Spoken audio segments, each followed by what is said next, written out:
Today is April 1st, 2013. This is Children in Justice. We are in Learning Module 5 and wrapping it up today. And Learning Module 5 is about interviewing kids, but also about investigating crimes on children. And when we left last week, I talked about the basics of investigating crimes on children. And two things that I mentioned that were critical, obviously, talking to the child and finding out what, if anything, they can offer us. And we'll focus more on that in a minute. But almost equally important is this person called the fresh complaint. And we talked about them for quite a while last week. And I mentioned that you want to protect the integrity of the information while in the field. You want to avoid what we call contamination. And you want to document. And I compared what I call Dr. Grandma with Aunt Cynthia, and the two kinds of ways that information might arise from a child who was sexually abused in the past. I was focused on sexual abuse. And I gave you what I described as the polar opposites.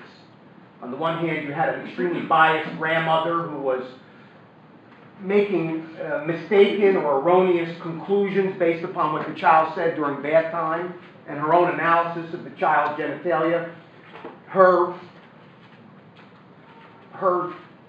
statements that the child reported to her abuse, sexual abuse, were corrupted by or influenced by, in a very negative way, her bias against her daughter's man.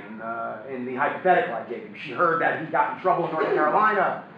She also heard that he does drugs, and she didn't like him, and she didn't like any of the men that her daughter had gone out with over the years. So she was primed to think the worst.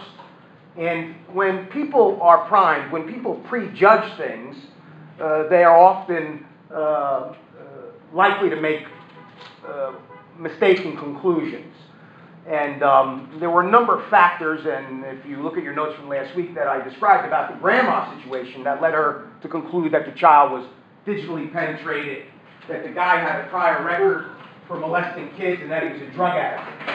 And I suggested to you that the referral might come in as blunt as that. When you peel away the layers, when you talk to grandma, you find out that things aren't what they seem like on paper.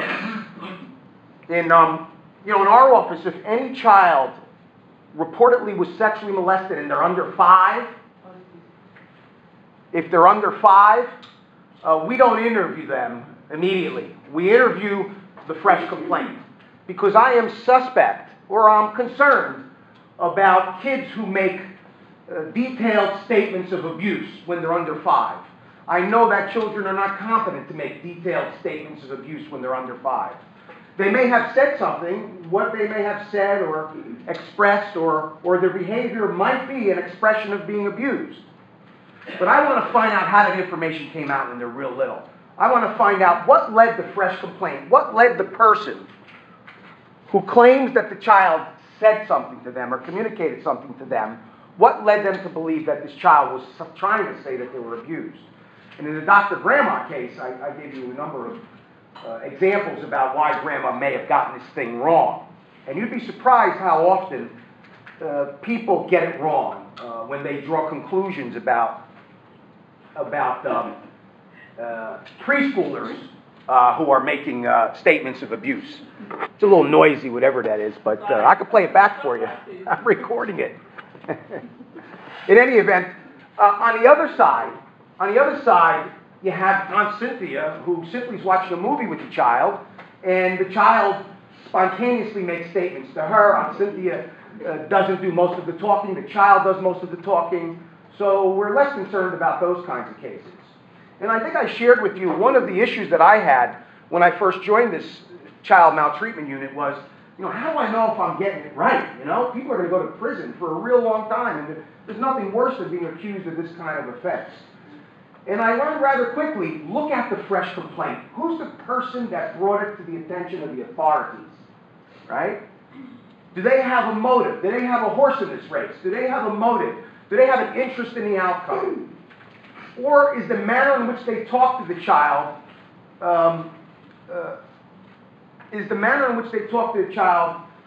something that's reliable or credible? Or were they overbearing? Or were they coercive? Or were they biased?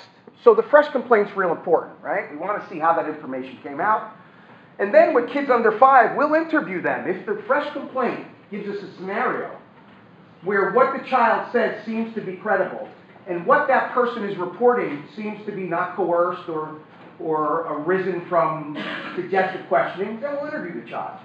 Obviously, less than 3, not a good candidate for interview, right? Less than 3, not a good candidate for interview. But what we can get from a child less than 3 is what they may have uttered spontaneously outside the interview room.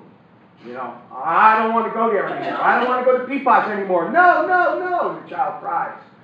You know, to ask that child if there was a report of abuse, about all the details, the body mechanics, whether there was ejaculation, all the kinds of questions that the law demands, is not something that you're going to get from that child. But you may get information from the person who lives with the child or who watched the child or interacted with the child. So you need to be a little skeptical of preschoolers. Not because they don't get molested, not because we shouldn't believe them, but we have to be mindful of the potential for grown-ups to influence their memory and put ideas in their head. We have to be mindful of that, especially with preschoolers. And all the research teaches that about preschoolers. Now, the older they get, the less vulnerable they are to suggestion. And by the time kids reach the age of about 10 or 11, they're no more suggestible than adults. And we'll talk a little bit more about suggestibility in a little while. But that's really for forensic interviewing, not for this class. But when you're interviewing kids about abuse, you need to, you certainly need to be mindful of the impact of our questioning on the child witness. That's part of learning about investigating crimes on children or investigating abuse of children. So that fresh complaint is important because that can give us a window into how the information got there and to whether this allegation makes sense or not. The other thing about interviewing that person is they can give the interviewer, ultimately, whether it's child protection or forensic interviewer, they can give that formal interviewer a lot of insight into that child. You know, how they feel about the perpetrator, how they feel about telling. You know, if the reaction of the person who got the information was one of anger, or not even anger, if they simply said to the child, "Are you sure? You've got to make sure this really happened, because if it didn't happen, Uncle Mikey can go to jail." You know, sometimes the person who got the information is being honorable, and they're not trying to distort the case, or they're not acting out of some interest in its outcome, but they simply want to make sure that they're not hearing it wrong. Unfortunately, the things that that person says on the child could impact on their ability to talk to us later. And if they were met with negativity when they told that person at home, do you think they're more likely or less likely to talk to you or an interviewer down the road? Yeah, less likely. And we're not going to know that unless we get into the room where this happened, so to speak. Unless we find out how that information came out, what the person's reaction was, what the child's feelings are about the person who's accused. You know, if this is someone that they love and trust and they don't want to see get in trouble, you know, we need to know that. We need to know that before we interview the child, because that's going to give us some insight into whether that child is going to want to talk to us, or whether that child's going to be open with us. Because they sometimes realize, especially when they're older, what could happen if they tell what happened. And to know how they feel about the perpetrator can give you insight. So the first person the child told, other than the authorities, or any person that the child told other than the authorities about the abuse, is someone that you need to talk to. Always. Always. And we call that the fresh complaint. The most important of these fresh complaints, or people that the child told in the past, is the one who brought it to the authorities' attention. The one who called DIFAS, or told the teacher, or called the police. That person is the most important of all the fresh complaints. Okay? That's someone you want to talk to, and you want to find out what it looked like. That's the Dr. Grandma. That's the Aunt Cynthia. So the fresh complaint, I cannot overstate how important they are. Obviously, you have to interview the child, and we'll talk more about that eventually. Any witness in any investigation that you interview, you have to the best of our ability, get to them right away, right? And what's great about child protection is you have some very rigid rules about immediate response. There are certain guidelines. Tell me what they are. Is it 24, 72? Aren't there guidelines? Okay. Or communication. What are they? 24? 72? Immediate. An immediate. Give me an example of an immediate. What's that look like, an immediate? Sexual abuse? What if the child says she was molested by her cousin Mikey when she was 6 years old, and she's 11 now, Mikey lives in North Carolina? So that's sexual abuse. Okay. It might be 72. Might be 72, maybe 24, but not an immediate, right? No. Okay. Not that one. Well, every case has its own facts, right? So simply because it's sexual abuse doesn't mean it's an immediate, right? Could be. 24, and then you got immediate, 24, and 72. 70. Give me an example of the 72. Is the one I just gave you 72? Maybe. What would make it a 24 and not a 72? That he's an adult and he was caring for her at the time. Okay, well, he's an adult now, but he was 17 at the time, and he lives in North Carolina. But she was sick, so. Right, but what would make it more immediate or any less immediate? If he was in a caretaker. Okay, but I don't really understand. If he's in North Carolina, and it happened many years ago. If it was child on child sex abuse, it would be a child welfare. It's depending on the age of the child who's the offender. I know, and that's okay. You're telling me what the rule is, and I'm trying to understand why the rule is. Like, who's at risk now? He's in North Carolina. This happened many years ago. If it is a protective issue, if it's an allegation of abuse, the most amount of time is going to be 24. If it's an allegation of abuse? Right. Okay. What other allegations? It's not necessarily abuse, it's a child welfare. Okay, so the only cases that can wait till 72 hours are what? Child welfare. Whatever that means. There's a definition somewhere. Child welfare. We have welfare concerns. Okay. Well, you have these guidelines, and the guidelines are good, right? and they're good because you have to get out there right away, okay? There's a lot of reasons why they're there, and the guidelines fluctuate over the years. Different DIFUS, what do you call them? We call them in judiciary visages. Different areas, catchment areas. Different catchment areas have different ways of doing business, though, right? You know, what might be child welfare in Gloucester may not be child welfare here. Is that fair? No. Well, No.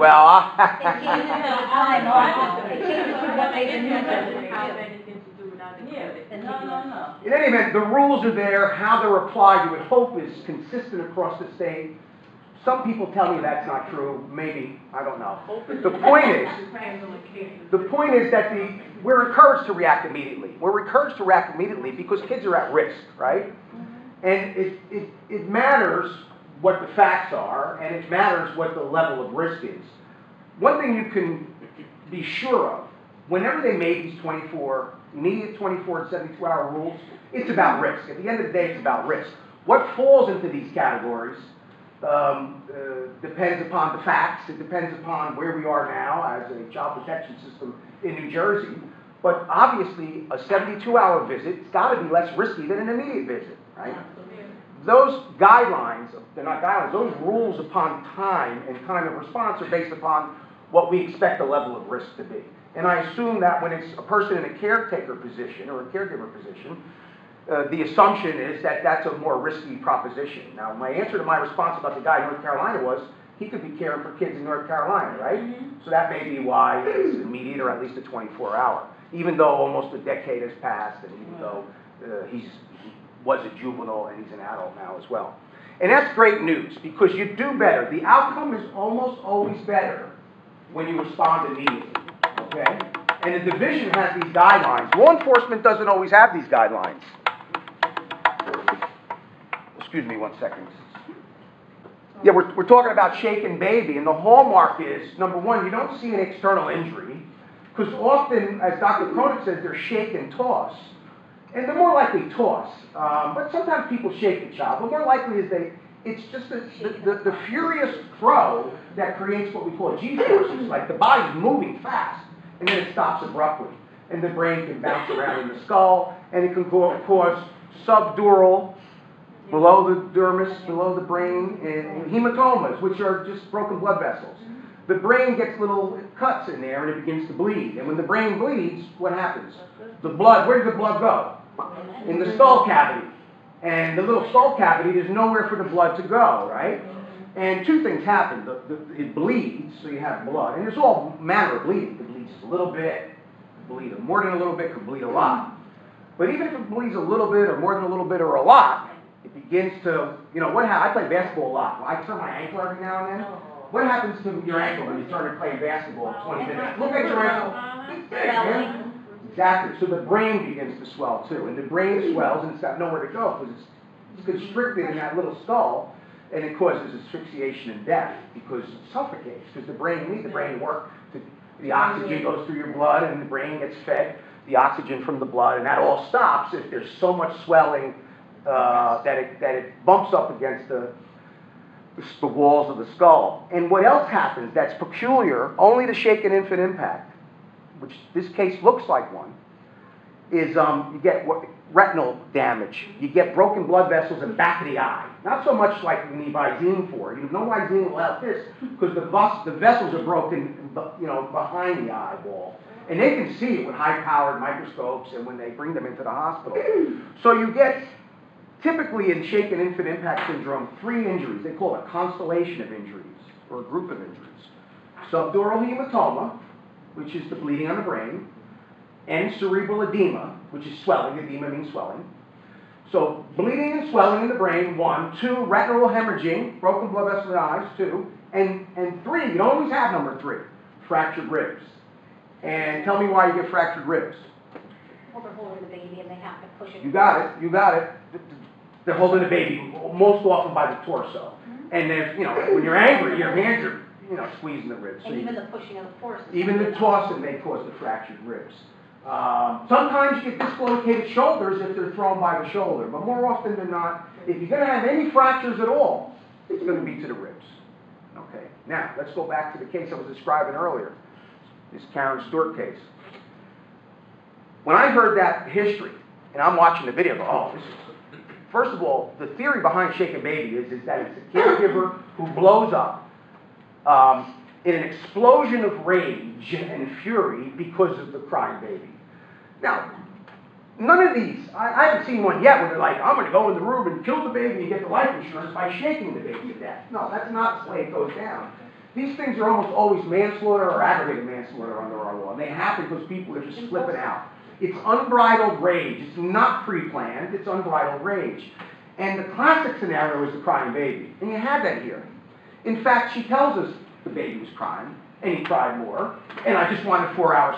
She gave us the frustration on a silver platter. She gave us the crying baby on a silver platter. And then she gave us the last part, the toss and the bed. So it's all there, right? She admitted to it also? She told us what I'm just telling you, yeah. It took a while. She didn't come out right away. I don't know what happened. But what happens, and I'll talk to you about physical abuse investigations in a moment, they're easier than sexual abuse investigations. Sexual abuse investigations are the hardest kinds of investigation in all of the criminal law and all of child protection. Physical abuse, you need to follow the bullshit story. You need to, I talked about fresh complaints, you have them in physical abuse cases too. You need to look at who the caregiver told about the injury. Everyone the caregiver told between the time of the discovery until the time they're sitting in front of you. And that almost always will include the caregiver and someone they live with. I told my aunt, I told my mother, I told my cousin. Sometimes no. 911 calls are the best. If there's a serious injury with a death, you're going to get a 911 call. You got to get that. They're easy to get now. You get the 911 call, you get that. But they may have told, in this case, she told the paternal grandfather. Oh, the baby, something's the matter with the baby. What happened? So she tells her little story to him. Sometimes when the baby's alive, they go to the hospital or EMT comes and EMT asks. Find out what they told the EMT. And when they get to the hospital, talk to the triage nurse. Now, I call them triage nurse. It simply means the hospital person who spoke to them when they admitted them. Somebody's got to say, why are you here, right? You know, my detective, oh, I don't, they're not on duty. My detectives always give me a little hard time about this person. We don't know the triage nurse's office. I don't mean the triage. I just want to know whoever they talk to at the hospital. If it was the person who wanted to know what insurance they had, talk to them. I don't know. And sometimes you'll find they talk in clusters. It's the mom and the boyfriend. So you go talk to that triage nurse. We'll call it the triage nurse for lack of, just to be brief here. Whoever they talk to at the hospital, triage nurse. Triage nurse, who was talking? Well, he did most of the talking. Well, was he there? No, he was at work. Well, why is he talking so much? And he was at work. She was there, supposedly observed the injury. You know, oh, he just fell off the changing table. Oh, he tripped on the rug. I watched it. Really? Okay. And he did most of the talking. I'd want to know that, wouldn't you?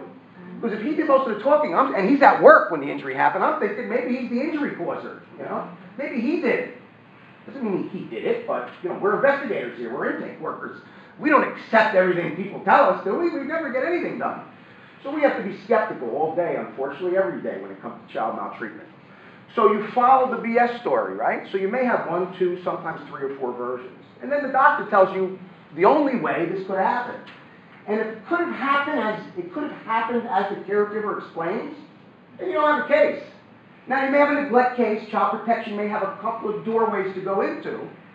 Because in that story, there may be evidence. They didn't call right away. Maybe there were prior incidents that they didn't react to properly. But from a criminal perspective, you know, if they say, well, the kid could have fell out of the crib and got its leg caught in the slap. Some of these cribs have like bars, like a, you know, and the leg got caught there. Doctor could say, well, that could cause a spiral fracture of the femur, thigh bone. Spiral fractures of femur are very, very, very suspicious for abuse. Very. But they could happen. Now, the reason they're very, very suspicious is because these kids are non-ambulatory. They don't walk around, you know. They have to get where they're going by adults moving them. It has to be like turned. Right, and the other thing about spiral fracture, it takes a lot of pressure, what they call torque. And it goes in different directions, so it's usually from a twisting. But again, if you fell out of the crib, so if the doctor says, well, it's possible, that's the end of the case from a criminal perspective. So you follow the story, the fresh complaints again, that's what I call them, and you look for inconsistencies. There's always going to be inconsistencies. You look for major inconsistencies. And then when you're pretty satisfied, this lady's not telling the truth. Something's off here. This doesn't, you know, she said this, she said that, she said this to this guy. You know, then you get their final, you know, remember that show, Want to Be a Millionaire? Is that your final answer? Is that your final answer? It's my final answer. Now you compare the final answer with what the doctor says. With the doctor, we don't know who the perp is yet. What did the doctor say? If it's an observed injury, if they claim to have seen it, oh, he fell out of the crib, fell off the changing table, tripped on the rug, I was taking a shower with him, he slipped out, whatever it is. If they were there and say they saw it, they're in deep trouble if they did something to the child. Because medical science will tell us whether they're telling the truth or not. Every now and then, they may, by luck, come up with a story that's consistent with medical science. You know, like falling out, the leg got caught in the slats, or you know, kids running in the yard. It's a little one. Now you got ambulatory kids though. But little I had a kid who supposedly got his foot caught under a big log in the yard, and it was raining. It was all rough terrain back there. And then the doctor goes, well, could have, because it could have went one way. The log could have kept his leg firm, and he went one way. So every now and then they may stumble upon that. And they also could be telling the truth, right? You know, they could also be telling the truth. But we wouldn't be this skeptical if along the way they didn't make us this skeptical. You know, if their story was generally consistent, and from Jump Street they said he got his leg caught under the log and he was crying and I saw it, and hey, stuff happens. This stuff happens. And we're not here to put people away or intervene in their lives if they're innocent. But if you follow the BS story and then get their final answer and then compare with medical science, you got yourself, and talk to the triage nurse among all those people, you got yourself a physical abuse case. So back to the Stewart lady with the 4-month-old who died. On the 911 call, she's starting to trip over herself. And the good news is these people that commit crimes upon children, number one, even if they were very smart, Even if they were top of their class, they're still going to mess up because these things arise out of passion. They rise in very fast-paced environments, and they ain't a lot of time to think. In fact, some of the smartest people in the world are the stupidest people when the police start talking to them or child protection talking to them. But you're usually starting out with somebody who really isn't sophisticated enough to make a good lie. So let's just start out. Most of them are not sophisticated enough to tell a good lie. But even if they were, it's such a fast-paced, difficult lie to make. And it's hard to keep your story straight, you know? And it's the little things that professionals catch. So this woman, she said, I listened to the 911, she said, I went to the baby at 6 a.m., and that's when I discovered that he passed. Okay? He stopped breathing. Like, she observed him stop breathing. But that couldn't happen. He was partially in rigor mortis when the EMT came. This death happened hours ago, so that was inconsistent to what we know. And I mean, I can get the facts completely, but she says the first time she noticed anything wrong was at 6 a.m.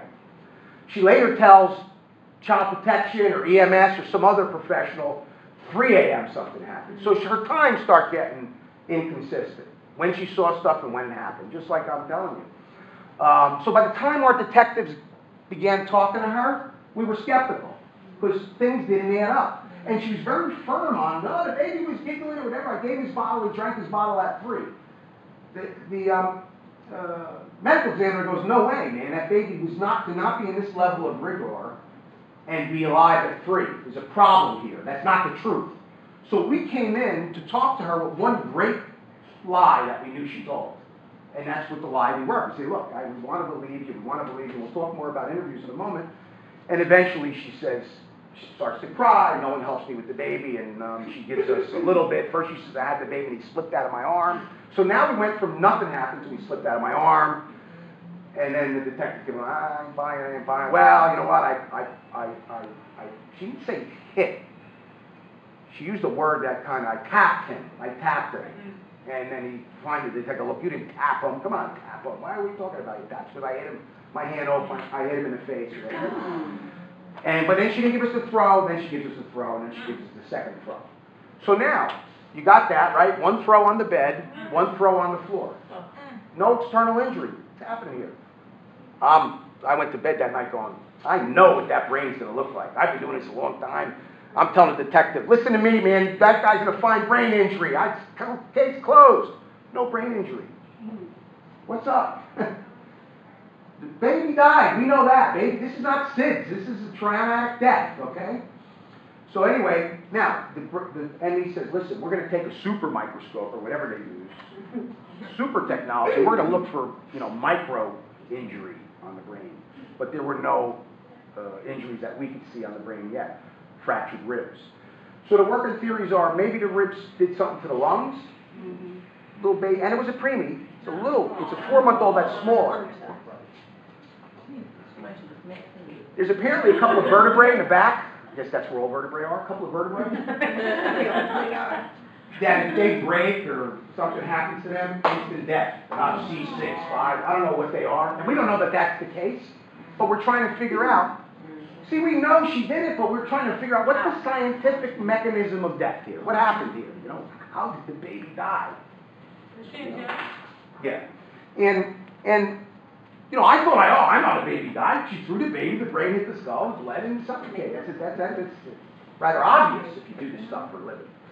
But we don't know the answer yet. So the phone rang because we're issuing a press release today, and the prosecutor wanted the answer to how the baby died. She's curious as well, my boss. And I'm like, well, we really don't know yet. We kind of talked about the kind of issues we're talking about. So, immediate response is critical. Even in this case, now this is a death, so everybody's immediate. People are tripping over each other at these scenes, right? You don't have to convince people to go out immediately when a little baby dies. But when a baby fractures its clavicle or femur, we got this case, I'm working on another case. We'll get to that part in the morning. The kid's safe. The kid's in the hospital. There's a hospital hold. We can go out tomorrow or the next day. And what happens is the people that are around the kid begin to talk to one another. And they begin to reshape history, and they begin to realize the impact of what's happening here. You know what? They would have let my baby come home. I must be in deep trouble. We need to, sometimes they don't say this straight up. We need to get our story straight. Okay? Sometimes they do. Sometimes it's overt, as blunt as that, and sometimes it's more subtle than that. The bottom line is people begin to talk to one another, and history begins to go in a different direction from the truth. So the more quickly we respond, the more pristine, the more clean, the more untainted the information is from the people. Now, I talked to the detective. Imagine this was a broken collarbone case, which is highly suspicious on a four-month-old, right? How'd they break the collarbone? You got to interview grandpa, 78-year-old. You got to interview obviously the caregiver. Oh, that dude David, he don't live there anymore. I don't care he don't live there anymore. That's what he told you, man. You know, he said he don't live there anymore, but maybe he came to the house for an hour and a half. He's the father. Pardon me. He's got to be interviewed. There's 2 siblings that live upstairs. They got to be interviewed. And it can't wait till tomorrow. That's the point. If tomorrow comes and goes, there is the very real potential for these people to contaminate one another and to reinvent history. So immediate response is critical. Everyone in this situation, as I put in that slide, is almost always emotionally connected in some way. You know, and they begin to see the writing on the wall that this is a big deal and people are in trouble, right? So they begin to talk to one another and they may begin to change things around a little bit. So you need to respond immediately. And even if, look, we all realize we can't talk to everybody on day one. Just can't do it for a lot of reasons. And what you need to do is you need to tell the witness that you've got there, say, listen, you are not allowed to talk about this with anybody else, even your uncle upstairs, your sister. I know you want to talk to somebody about this. I know how you feel, but you can't do it. In fact, now you wouldn't say this is child protection, but I tell my detectives, you tell them if that happens and we find out, we may have to charge you with tampering with a witness. I know you wouldn't do that, because you're a good person and you want to find out what really happened to this child. Okay? But we have had to do that sometimes, where people go talk about the case with other people. Even if you didn't tell people what to say, that might be tampering. Now, you want to emphasize as much as you can when you're done interviewing a witness, not to talk about it with anybody else. And do they go talk about it with other people? Yes. Absolutely. Probably almost always. But I suggest this when I do these kind of trainings. Let's say out of 100 people we say this to, 95 of them go talk to somebody else. Well, at least 5 of them didn't. We don't know who they are or what they look like, but 5 of them, maybe we only have a 5% success rate in telling people, don't talk to anybody else about this. But that's 5 people that didn't talk to anybody else. And among the rest of them, the 95%, they may talk to the other people, but I bet you they're not as comfortable doing it. I bet you their conversations are not as long-winded and involved. You know, they may be very cautious about what they talk about. So maybe we impacted the quality of what they say and how they say it, and they're less likely to corrupt or contaminate or mess up what the witnesses tell us the next day and the day after that. So the little things matter, and the more little things you can influence, the more little things you can take control of. And this thing's accomplished simply through language. Listen, you're not allowed to talk about it with someone else. The more little things we do ideally, the best we can, the more likely you're going to have a better outcome. You know, it don't cost a nickel to have that conversation with the witness to try to protect the integrity of the evidence. Now, I'm going to jump past this. I'm going to go back to general witnesses. So, we interview witnesses in person, not on the phone. Do we have to interview witnesses on the phone once in a blue moon? Yes. Okay. But, what is the ideal? Eye to eye. We talked about the confrontation clause. We talked about what it means to look somebody in the eye and make an untruth or say an untruth. That doesn't only happen in the courtroom, it happens throughout life, right? It's harder to tell a lie in person, okay, than it is over the phone. And it's even easier to tell a lie through an email. I mean, the computer peoples who aren't even who they are on computers, you know? I mean, computers, you can be whoever you want to be on the other end of the computer line. So in person is ideal. Obviously, you want to do all the W's, right? Who, what, when, where, with what, whatever the W's are. You want to go through those. That's obvious. Whatever that last W is. Separate witnesses, always. You don't talk to witnesses collectively. Now, the triage nurse may have done that, but she's not doing an investigation. Now, I realize you can't always do that. I realize somebody, I ain't talking to you unless I'm with my woman. All right, man, relax, dude. However, that doesn't mean it's over. Hey, if I got angry, I don't get paid to get knocked out, you know? I'm not doing it. I don't care what the officer said, I'm not doing it. I'm giving you the ideal. Separate the witnesses. What I would do if that happened, look around. Who's there? Maybe you're working collaboratively with the police. Maybe Dr. Kronig's there, or the doctor, say, Dr. So-and-so. Maybe you could talk to the lady and the man here. I need to talk to them separate. It's important that I talk to them apart from one another. It's getting really angry. And they may respect the doctor. The doctor may be able to help you problem solve there. And if it doesn't, then you do what you need to do, right? You've got to do what you need to do, but it's not ideal. It's not ideal, okay? Tell me why it's not ideal. Why do we want to interview people separately? Well, they hear what each other's saying. Yeah, well, I mean, that's the most basic form of influencing another witness. They know what the other person said about the incident, so you don't have a pure version of what happened. You have one person's version, the other person can get direct or indirect cues, or the other person may say, well, that's not the way it happened, and correct them. I mean, it's just right for problems. You want to separate the witnesses. There may be an intimidation. That's the other thing, too, especially with a man and a woman or partners. The more aggressive partner could be subtly or directly intimidating. Yeah. Sorry, I guess I was thinking out loud, but I guess you can manipulate in a way where you're... Absolutely. Either directly or indirectly. Yeah, because then you can walk in, well, he said or she But said. he don't even have to say a thing. There are things that we won't say in front of other people that are close to us that we'll say when they're not around, okay? That's why it's tragic that child protection workers, often have to go interview kids at the scene of the crime. You got to go interview the kid in the bedroom sometimes when the perpetrator's in the kitchen, Thank God they allow us to go to the schools if we have to. They put that there for a reason, okay? I mean, how could any kid in the world feel comfortable telling us what happened the day before when the perp is downstairs drinking tea, waiting for his interview? So that's so nothing was said there. They're not even in the same room, but they're in the same environment. Right. So it's a lot. So you need to separate witnesses the best we can. You don't want to share, well, you know what, I need to know what happened. Sally told me X. Now, I want to know what you heard. Well, Sally told me the door was open, and Sally told me, don't never share what someone else said. Just tell me what you remember. Tell me what happened. Tell me what you saw. Who, what, when, where. I talked about instructing not to share. I'm not even going to get into tape recording. Child protection workers, their head starts to go back and forth, and they start to spin. And no tape recorder, my God. Tape recorders, we're going to get...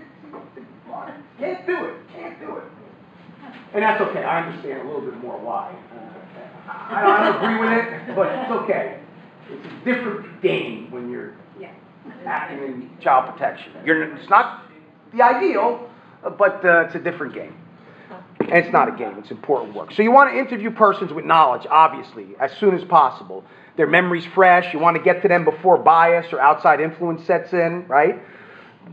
You don't want them to destroy evidence. Any evidence. If it's a belt whooping case, you don't want them to throw the belt out. As simple as that. Right? You don't want them to go get other witnesses and tell them, hey, here's what they're going to ask you. Even if you're not doing it with to influence them. People want to know, what do they want? What are they going to ask? People want to know. Forewarned is forearmed. You want to know what to expect. But that's not ideal for investigators. When you deal with witnesses, you got to understand you have an objective, right?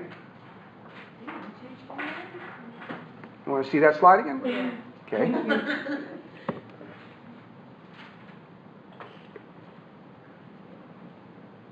These should be in the narrated one online, but I will put this PowerPoint. But you can take your notes, feel free, but I will put this PowerPoint as an announcement, so you can download it, look at it, do whatever you want with it, okay? This particular one that I'm using.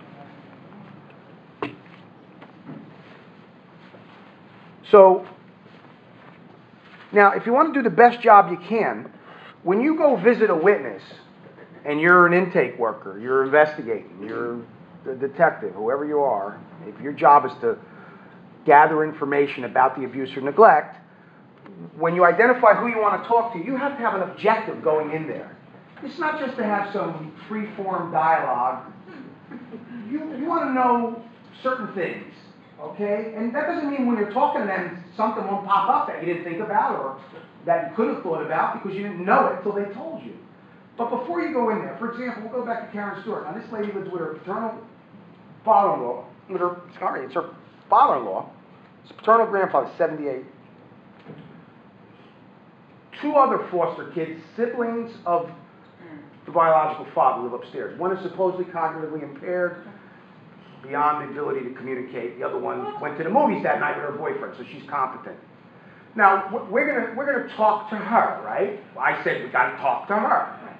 Well, she went to the movies. I don't care. She may have been in the movies, maybe at the critical time, but she lives there, you know?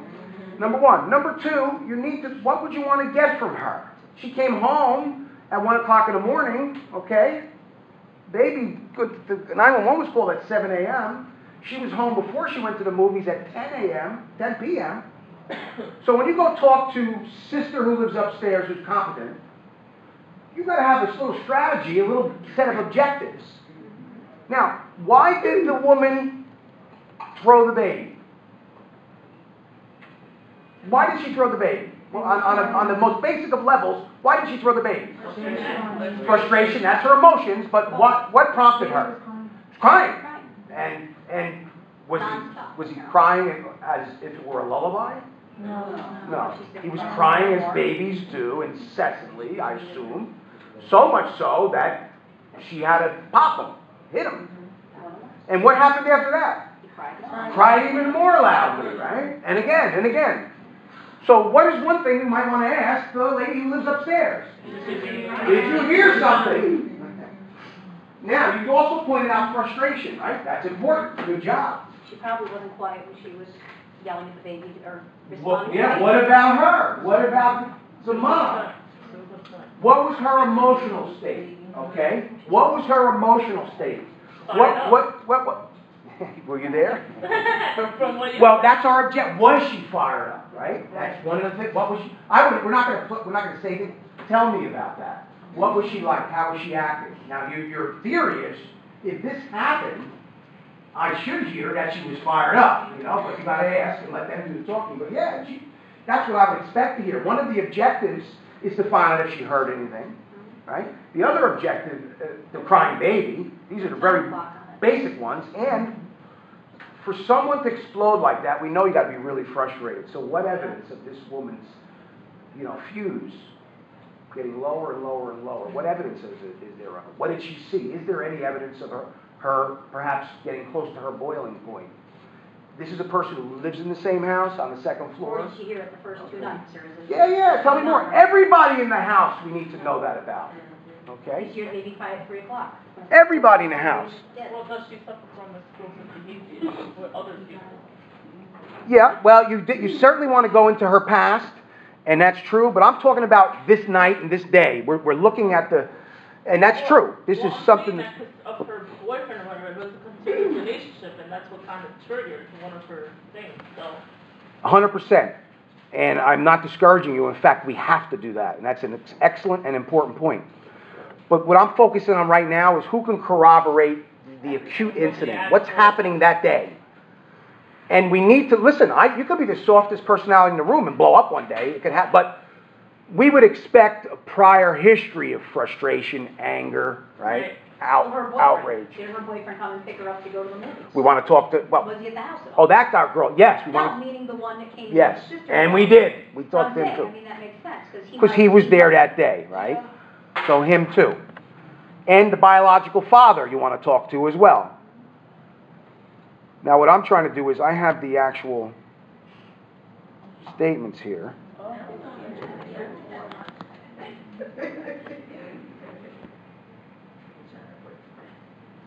So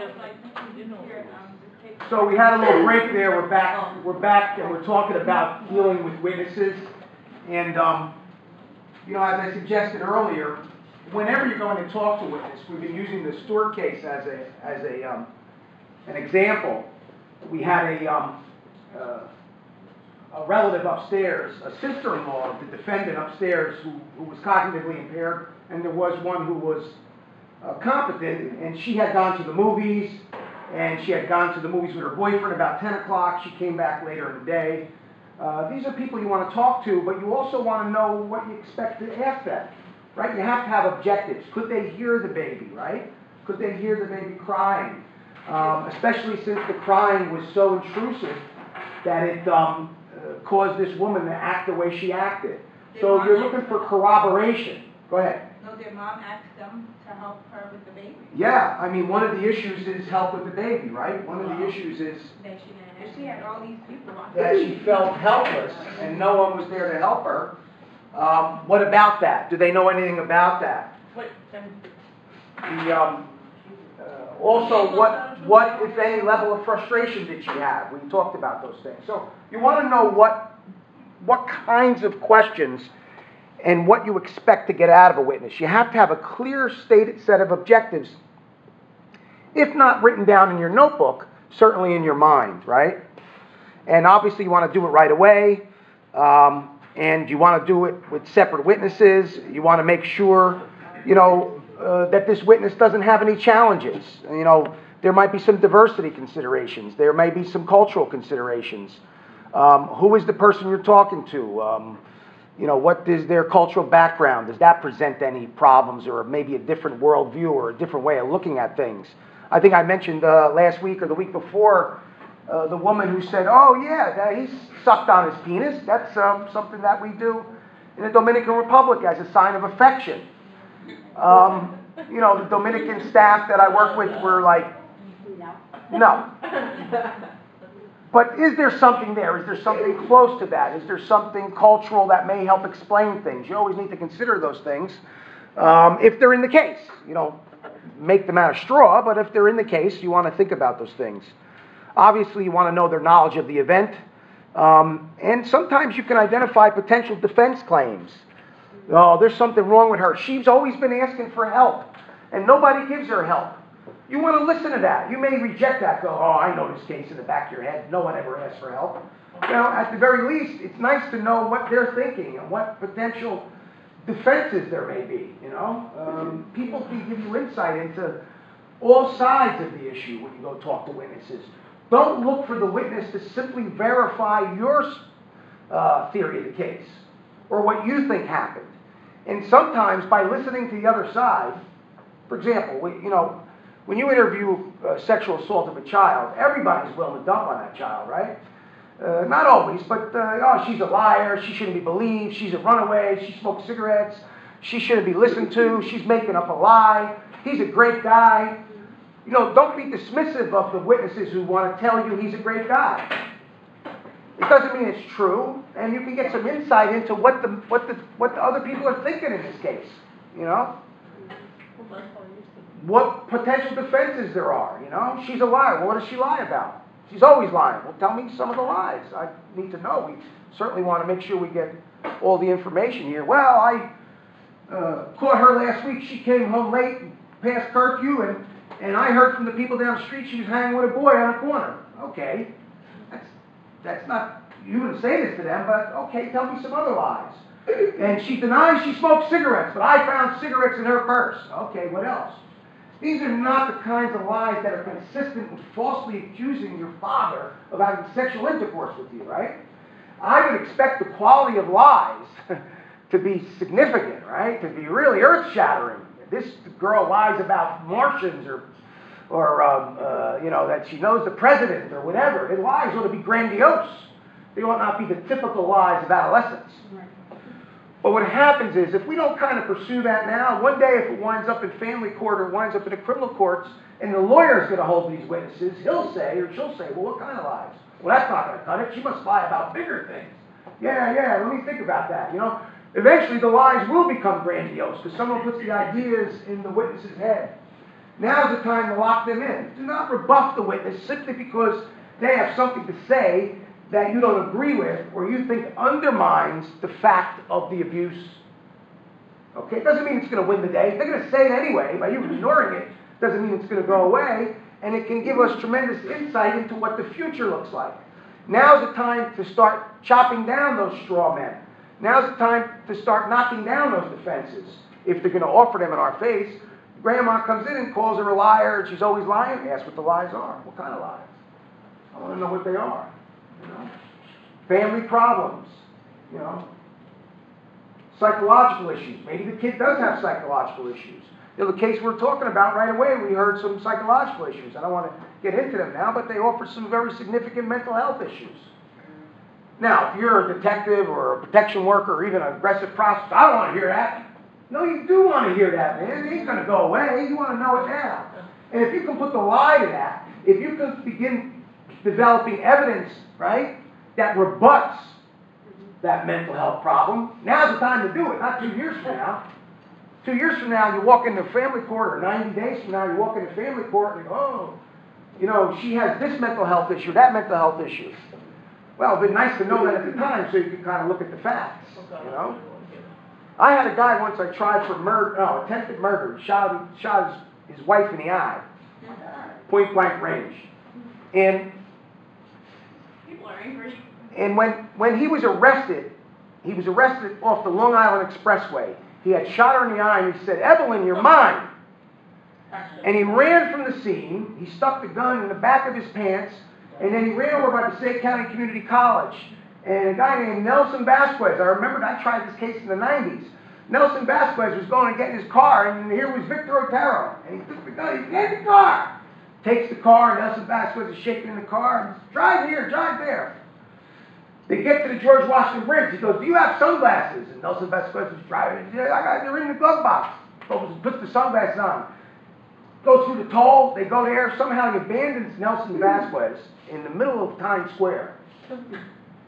And here was this nice Southern family who was up in the New York area to attend a wake. 4 people in a Honda Accord. I remember it like it was yesterday. And here's this family, and they're sitting at a traffic light in Times Square in the Big Apple. They've never been in the Big Apple before, but they've seen it on TV. If you can't make it there, you can't make it anywhere. They were in New York, New York. You're right. And there's Victor Otero, banging on the window, man. "Mom, let me in!" Jumps in, drive me down Island Expressway. I think their name I don't remember so well, McGee or something like that. Anyway, so they're driving. He notices the needle's down, pushing empty in the car. Now, they think he's nuts now, but then they fill up the car and they go, "Aren't you going to pay the guy?" "Drive! Drive me!" The hose is shooting in the air, gas is shooting in the air. So now the McGee, I'll call them the McGee family, they're driving with Victor, and Victor's got the gun and go, and then he says, "Pull over!" He jumps out of the car and he starts running. By now, there were police reports in 3 states, 11 jurisdictions, a gas station, everything. So he's running, and some police out in Long Island, they catch, and he's running in the bushes, and he's throwing coins in the air. What? And he doesn't have the gun anymore, and some Long Island police officers catch him. They're like, "Where's the gun? Where's the gun?" He goes, "The Green Martians took the gun." "Green Martians? Where'd they go?" "They went over there in a spaceship." "Really?" They arrest him, they take him away. Well, now he said that, hit us over the head with a mental illness defense, right? The Green Martians Yeah, took the no, gun. he was fine. But had he not said that, and even then, we knew right away to start looking at, is this guy crazy? And is this the kind of crazy that he'll walk, he won't go to jail, he'll beat the charge? So we started to look at that. We started to look at that right away. And if his family goes, "He's crazy, he doesn't know what he was doing," he doesn't know what he's doing, so then you start investigating his background and see whether he knew what he was doing. And you start focusing, when you take the statement from the witness, on things that showed that he knew what he was doing. Yeah. The definition of mental illness defense in New Jersey and in many states is, was the person suffering from a mental disease or defect, that's the way they say it, at the time of the crime? And if he was, you don't have to simply be mentally ill. That's the first issue. If he was, okay, did it prevent him from knowing the nature and quality of what he was doing? Or that even if he knew what he was doing, he didn't know it was wrong? So let's dissect that. And I want to know why you say that, but not yet. So what's the rule? He's got to suffer from a mental illness. Okay, they got some records. He suffers from a couple of mental illnesses. Let's accept that. So now the next part is, did he not understand, and at the time, did he not understand the nature and quality he was doing? And if he did, he didn't know it was wrong. Now, here's nature and quality. I didn't shoot my wife. I was flying through the air on a rocket ship. What? He don't even know he had a gun. He don't even know he was in America. He didn't understand anything about what he was doing. All right. Now, if that's true, hold on. I know you want to put this guy in jail. We're going to get you a prosecutor's job. We're going to put him in jail. So, if that was true, then he doesn't know what's going on. He doesn't know the nature and quality of his doing. Maybe they have a gun. He thinks he's on a rocket ship and he's flying around the sky. If that's true. But you could know the nature and quality of what you're doing, right? Yes, you could. But not know it's wrong. So how does that look? What would that look like? Well, he might say, oh yeah, I shot Evelyn. What did you use? 22 caliber handgun. I bought it in Texas. I threw it in the bushes. Really? Where did you shoot her? I shot her at her house. You know, why'd you shoot her? Because she was possessed by Satan. Okay? And it's a great thing that I shot her. I killed Satan. Well, he knew gun, wife, and everybody. He didn't thought it was wrong. He thought he was doing a great thing. He was killing the demon. He wasn't killing Evelyn. So he thought it was a good thing. So there are a couple of ways to do that. He thought he was doing a good thing. He didn't think there was anything wrong with it. So let's focus on the second one. You're going to want to look at your witness and begin to think about what defenses are. Sometimes the families will give you the defense on a silver platter. And it don't cost a nickel to ask a few extra questions. Now, this isn't a child abuse case, Victor Otero. But what kind of evidence might we develop that shows that he knew what he was doing and it was wrong? Go ahead. Okay. Lots of them. Well, the gas or whatnot, if he knew that it was okay that what he was doing, he wouldn't have asked him to just keep driving, and the gas is flying all over the place. Well, you're showing that he's crazy, though. Okay, that's on his side. I'm not showing that he's crazy. I'm just showing that shows evidence that he knew that he was doing something wrong. Because who in their clear mind would go and get the gas thing? Mind you have gas in your own car. Okay, so he was astute enough that he realized he was running out of gas? Right. So it could go on fire at any point in time. No, I don't understand what you're saying. You're saying he knew he was running out of gas? No, he knew that he had to jet out in order. Flight. Right. Running away. Right, because of the gas. Okay, so he knew he needed gas. He knew he had to get away rather quick without paying. Stopped at the gas station. Got no time to pay. Why? He could be Listen, only the guilty fleeth when no one pursueth, you know? Why is he running away? What is he running from? Because he knew he did something wrong. Exactly. Well, what I was thinking was the fact. What other evidence of flight is there? Go The ahead. fact that he used the gun on other people as a weapon to intimidate them shows clearly. Excellent. That shows some clear thought, right? He used the gun to intimidate and coerce people. He didn't offer them magic mushrooms, right? He put a gun at them, right? He didn't say, come on, man, come with me, you can meet the midgets, the green midgets. That was pretty clear thinking. It was effective, right? It got him where he wanted to be. We found out later that he had relatives not far from where he was captured. Right.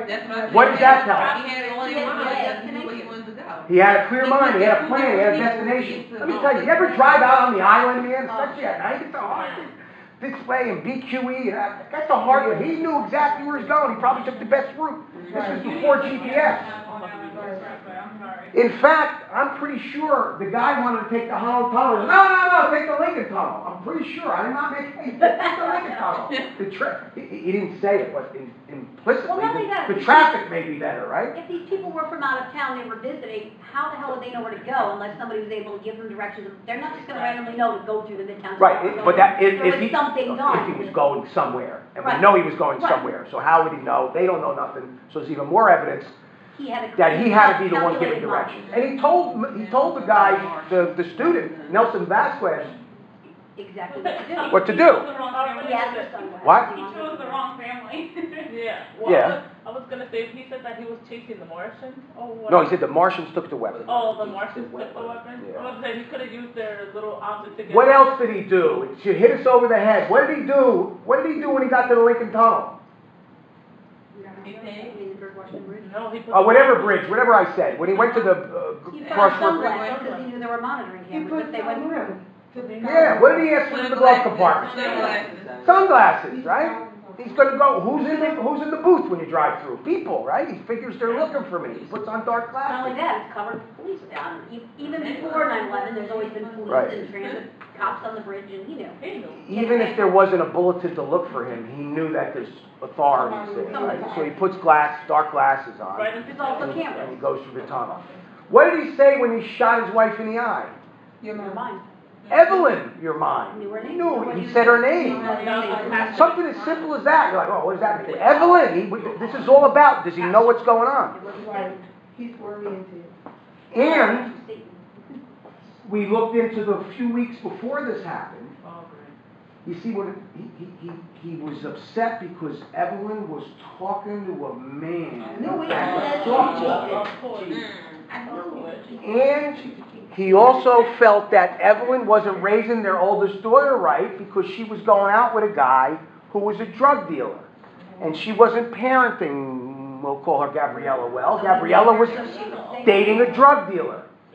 So this wasn't a crazy reason, right? What, you want to look at his motives. If I shot Evelyn to protect her from Satan, that's a crazy reason, right?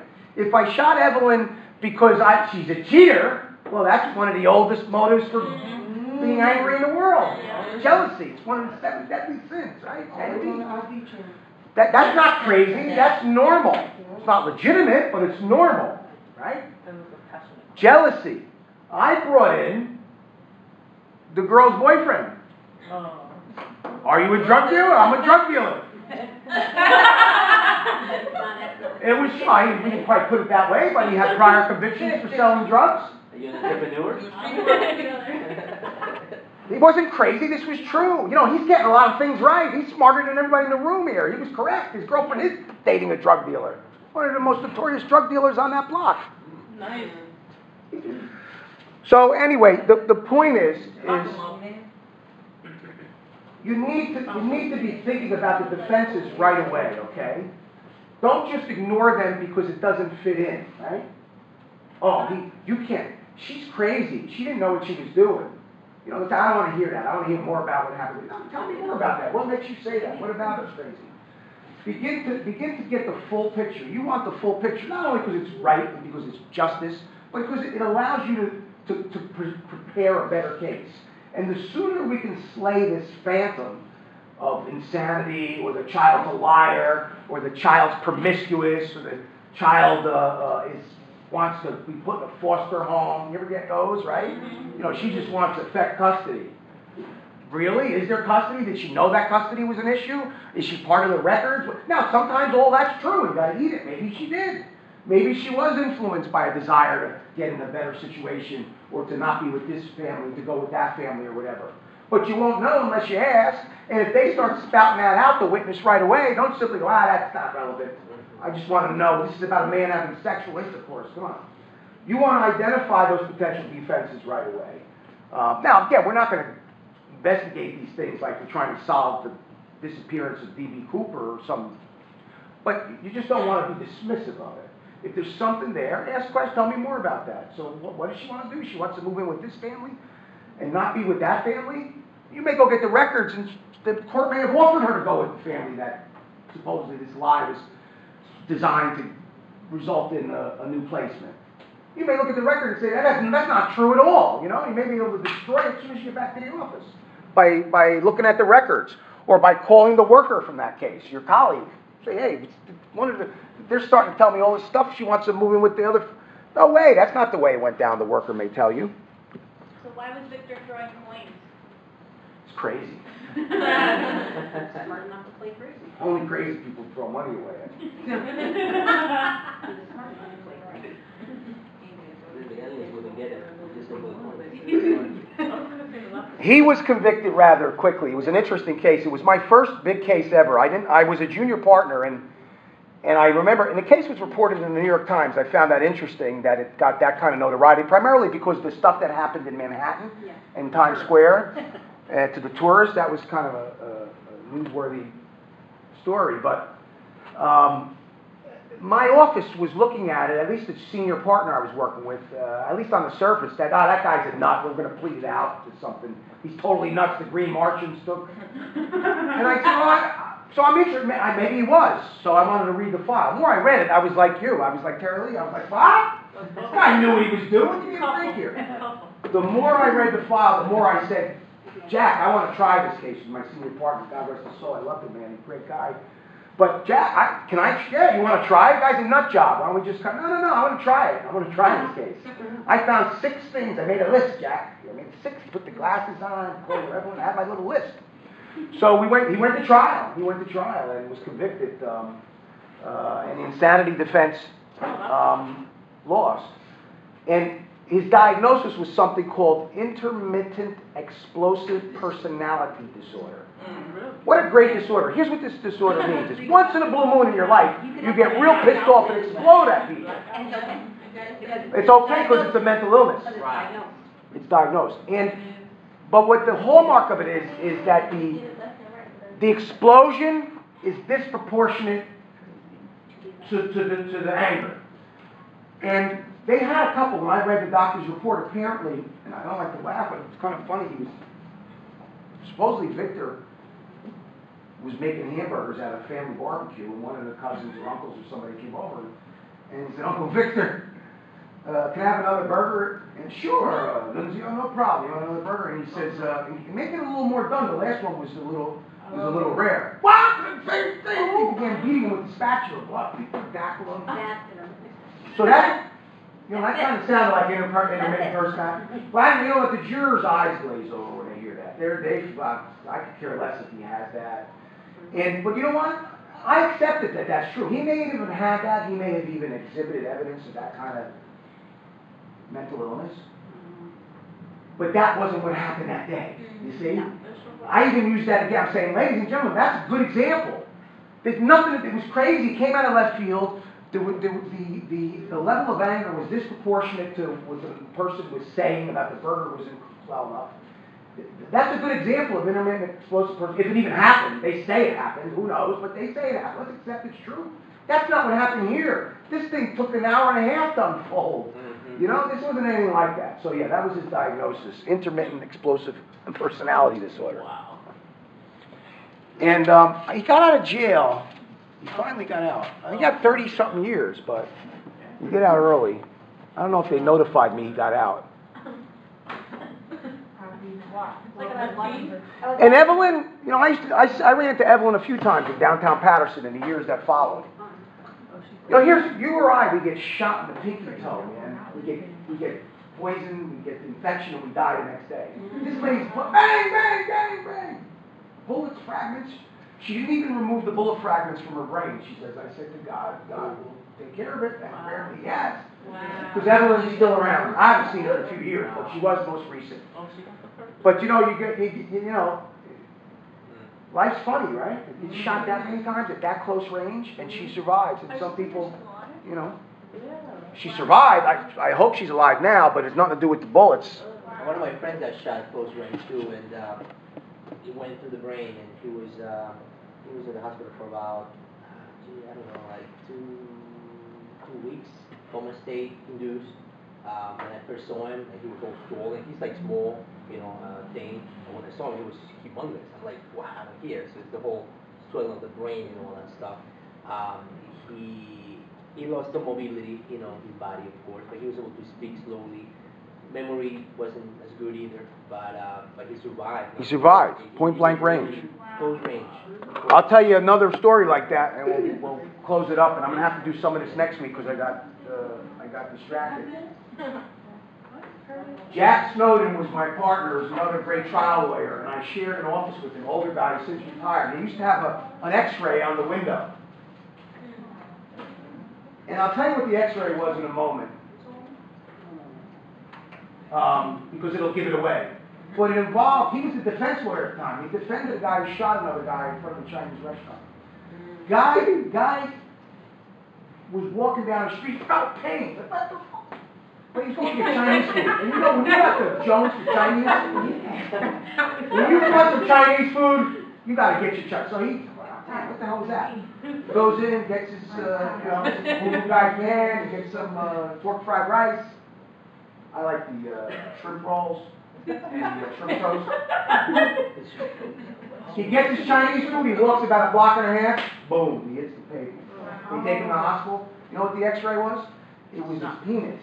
And there was a bullet in it. You could see the bullet. So it's an X-ray. You'll just see like the outline of your eyes. But you can see the genitalia, and you can see the bullet in there, like a bullet fragment, nice sized chunk of bullet fragment in there. So Jack used to keep, especially when you keep it in the window, the light goes just like it's on the floor. You got an X-ray. There's something wrong with it. He lived. He lived. He lived. You or I get shot in the pinky toe. Yeah, he was a nice guy. He lived a great life. Got shot in the pinky toe. This guy gets shot in the genitalia, and he lives. And he almost had a chance to eat his Chinese food, but he didn't make it.